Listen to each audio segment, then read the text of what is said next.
Greetings, welcome back once again, everyone. Happy New Year. To round out 2020, Czar here with Nerf Rival Group Washington State, and we're going to be going through some of my best modifications of 2020. It was a great year for blasters, aftermarket parts. Just given everything that's happened this year, I was able to really enrich myself with the hobby and the modifications that I was able to pick up this year. First off, we have our Rayven Masterkey here with the rough cut. This blaster was courtesy of one Trenton Davis. I'll have his shop linked below. I'll have links to full reviews of all these blasters, and in those videos you can find all of the internals, externals, lipo, etc. So we have a beautiful paint job on this Rayven Rough Cut Masterkey. Internals include a full 16 gauge rewire. We have smooth blackworker flywheels. I believe we have a containment crew type of flywheel cage. We have our extended battery door here.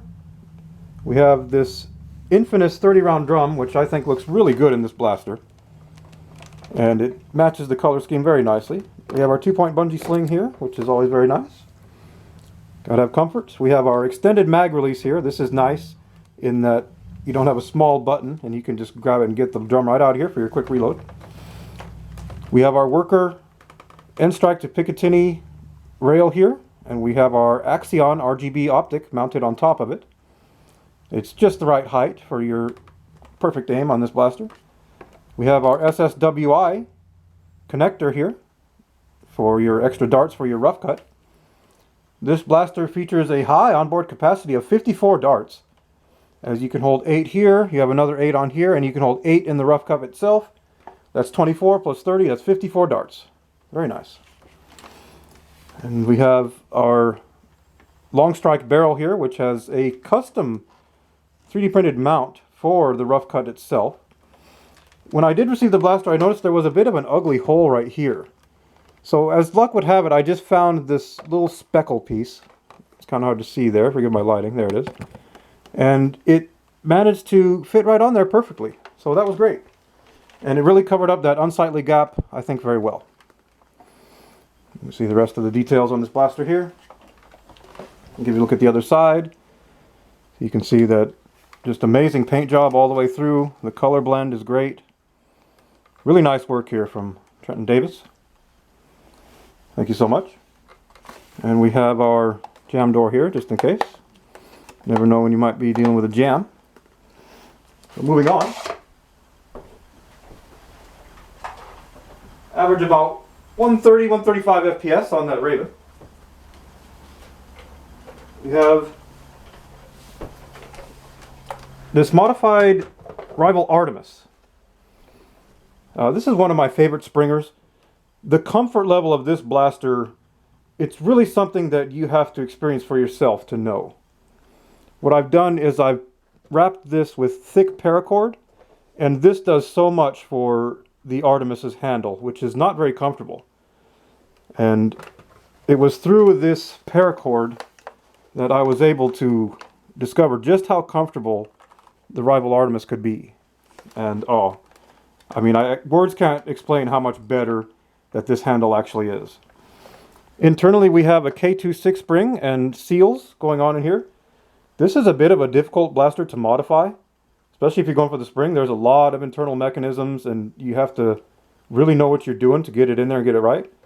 But it takes your FPS up to about 120, 125, which is really good for a 30 round capacity rival springer. We have our out of darts stock attachment point here, and it has a couple sling mounts here. I like to sling it up like this because I think that's the most comfortable for me. One through the handle and one through this sling mount here in the connector. We have our worker M16 stock here, which I think looks really good on this blaster, especially with the stock color scheme.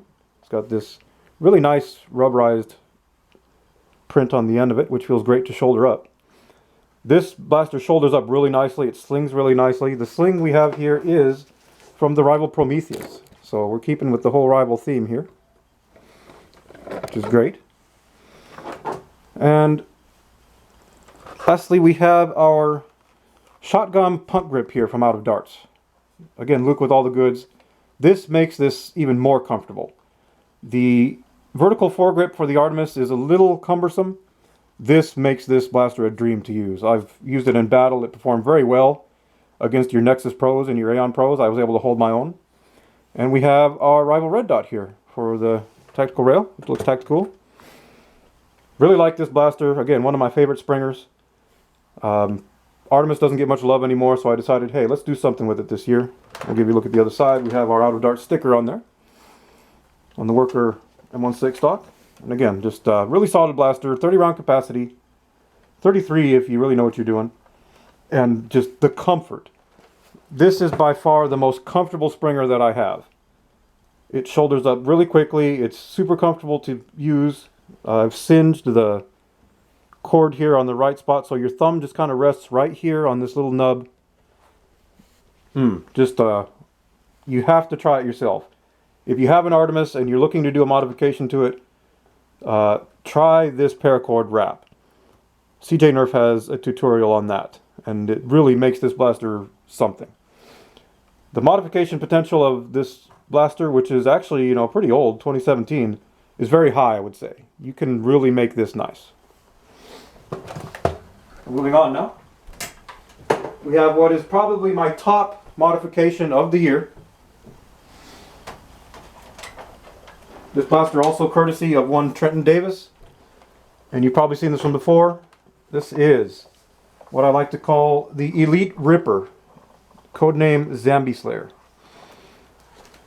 This is a beautiful, stunning, I might even say, integration of a hyperfire and a rapid strike, and it's been made into a bullpup, which is, if you love bullpups, then you certainly will show some love for this blaster. So modifications for this blaster are many. Obviously, the work that was done to make this integration, we have a full 18 gauge rewire, we have our thumb screws here, the battery door inside is not cut out in any way, but it still fits your 750, 850, 1000 mAh lipos perfectly. We have our Zombie Slayer patch here, which can be easily removed. It's Velcro, and I've mounted a little bit of clear Velcro tape here, so I can really put any kind of patch I want on there. But I do like the Zombie Slayer. We have our AK Blaster Mod scope here, which can actually mount up with a laser target if you would like. We have this clear window here. You can see into the internal barrel, which he's wrapped with this blue tape, which I think looks really good. Gives it a nice contrast. Beautiful green and yellow color scheme throughout. I like that it has 2 thumb screws. I think that's tactical. We have our extra magazine release here. This is a really long magazine release, which is nice. We have our Worker 22 round magazine here. You kind of want to use stick mags, as I'll show you in a moment. I am all loaded out for this blaster's loadout. The drums can have some feeding issues, but the stick mags usually work quite well when you have something with this high rate of a fire. We have our clicky trigger here, which feels great. This mag release is just kind of for show. It's not really used. We have our mounted laser flashlight combo. This is really nice. This is one of the most tactical things I think you can have on a blaster. You can choose to have your laser or your flashlight and laser, or just your flashlight, which is awesome. I have added this aluminum Worker ghost barrel flash hider, which looks awesome. I really like the look of this as compared to the orange 3D printed one. Kind of just took it to the next level for me on this. We have an option if you like a little more comfort. We have the Worker S grip here, which can mount onto there. I personally think it looks better with your big shock here, with your 3D printed dart holder and your containment crew connector. It connects very well. It's very snug. It's not going to go anywhere during your battle. And due to this holder, you actually have an onboard capacity of 5 mega darts, which is, very good in battle. And that tip just looks so good. So we'll look at the other side. And I've also managed to match up another patch here, which I think looks very good. You can see we have our Valhalla patch there. And this is also connected with that clear Velcro, so I can remove this at any time and place any other patch that I would like on there. And we're going to go ahead and sling this one up so I can give you a look at the full loadout for this blaster, which is, kind of a specialized loadout. Let me go ahead and get that sling nut. And go ahead and comment in my comments below with any type of blaster that you have. If you would like to showcase your best blasters of 2020, I'm definitely open to checking out anything that you've made. It's been a great year for the hobby.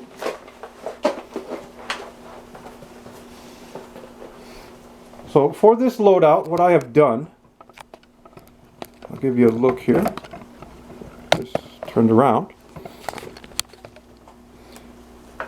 Let's level this out a little bit. There we go. You can see I have my yoke with my 6 18-round magazines. This is important because, as I said, drums are cumbersome and they don't fit very well. But with something like this high rate of fire, it makes it a dream to use when you have a smooth feed going on. And the stick magazines accomplish that quite well. So you're able to switch out and you're ready to go pretty quickly. To prime your Mega here, what I like to do is I like to shoulder like this and then pull down here. And that keeps your trigger finger right on your Mega, so you're ready to go. And I lastly have my flip clip here, because the rate of fire on this blaster is extremely high. You're looking at about 10 to 11 darts a second. So you're definitely going to want to make sure you've got a lot of rounds on you, a lot of mags on you. The flip clip is ideal. You can just kind of flip it over real quick and get right back into what you need to do. And then this also works as a good dump pouch. And as you can see, I've got my Mega here with the Nerf Rival battle cases, which actually work very well for holding Mega darts. And they're easy to access. I can get right into them if I need to pull some Mega darts out and reload. And yeah, just I really like this loadout. This is my favorite loadout of the year. It's my favorite blaster of 2020. It's just a dream to use, and you can see the firing demo in the video description that I'll have linked below. And yeah, I believe that's about it. Oh wait, no, we have our tactical jolt, because we got to have that, right? Got to have your emergency pistol. I'll probably replace that with some kind of modified hammer shot, or maybe something a little larger, but for now the jolt works. So, lastly, we're going to be looking at the Beast, as I've named it. So let's go ahead and take a look over here, and you can see we have a modified Rival Prometheus. I still have yet to get to my review of this. This is going to be a lengthy review. We have mounted a shield onto this Rival Prometheus. And as you can see, the shield has a Rival bandana on it. You can see the muzzle right through there. You can actually mount, if you would like, via this Velcro strip right here, a Chronos in here, if you want a backup pistol. As you can see, I've got a couple pods in there for your quick reloads, as this also has an extremely high rate of fire. It's comfortable to sling up, it's comfortable to hold, and the shield gives you that extra level of protection. Obviously this is more of a right-handed setup, as you have your left hand on your front grip here, and you're going to be holding the blaster to your right side. But the shield is durable, it doesn't go anywhere, it doesn't really wiggle, it's on there really good. And I just thought this would be a great idea for a heavy loadout like a Prometheus, to have a shield on it to give you that extra level of protection. You're not going to be moving very quickly with a blaster this size, so a shield can really go a long way for you. So that's it. Best modifications of 2020. Czar here with Nerf Rival Group Washington State. I'll have a link in our video description below to our group. We've always got something new going on there. Come in and check us out. Happy New Year to everyone, and until next time, keep flinging that foam, everybody.